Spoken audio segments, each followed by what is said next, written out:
நாம் திரையில் பார்க்கிறோம். ராஜினாமா கடிதத்தை கொடுத்த கையோடு அவர்கள் அமைச்சர் ஆதவ் அர்ஜுனாவை சந்தித்து வாழ்த்து பெறக்கூடிய அந்த காட்சிகளை பார்க்கிறோம். தற்பொழுது அவர்கள் 3 பேரும் அதிகாரப்பூர்வமாக தாவேக்கல் இணைந்து விட்டார்கள் அப்படின்னு சொல்லலாமா?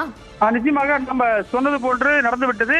ஏற்கனவே செங்கோட்டையன் இந்த ராஜினாமா கடிதம் கொடுக்கும்போது உள்ளே இருந்தார் நம்ம சொன்னோம். அதே போன்று 2ஆம் தளத்தில் இருக்கக்கூடிய முக்கியமான கட்சியுடைய பொறுப்பில் இருக்கக்கூடிய ஆதவ் அர்ஜுனாவை சந்திப்பதன் மூலம் அவர்கள் அதிகாரப்பூர்வமாக அடுத்த கட்டம் முதலமைச்சரை சந்தித்து பேசுவதற்கான வாய்ப்புகள் இருக்கிறது. அப்படி இருக்கும் பட்சத்தில் அவர்கள் முதலமைச்சரை சேர்ந்து தங்களை தமிழக வெற்றி கழகத்தில் உறுப்பினராக சேர்ந்து கொண்டால் அந்த நடைபெறக்கூடிய இடைத்தேர்தலில் அவர்களையே மீண்டும் போட்டியிடுவதற்கான வாய்ப்புகள் இருக்கிறது.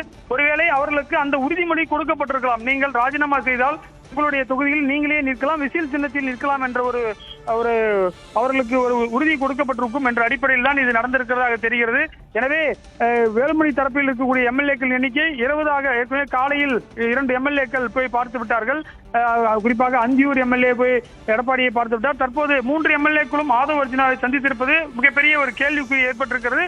தமிழகத்தை பொறுத்தவரை இன்னும் 6 மாதத்தில், தற்போது நமக்கு மே மாதத்தில் இருக்கிறோம், குறிப்பாக வரக்கூடிய செப்டம்பர் அல்லது அக்டோபர் மாதத்தில் இடைத்தேர்தல் வரும் பட்சத்தில் இந்த 4 தொகுதிகளுக்கும் இடைத்தேர்தல் நடக்கும். நிச்சயமாக ஒரு கடும் போட்டி இருக்கும். திமுகவும் தற்போது பிரதான எதிர்க்கட்சியாக இருக்கிறது. அதிமுகவும் தான் இழந்த செல்வாக்கை மீண்டும் பெறுவதற்காக அந்த தொகுதிகளில் போட்டியிட வாய்ப்பு இருக்கிறது.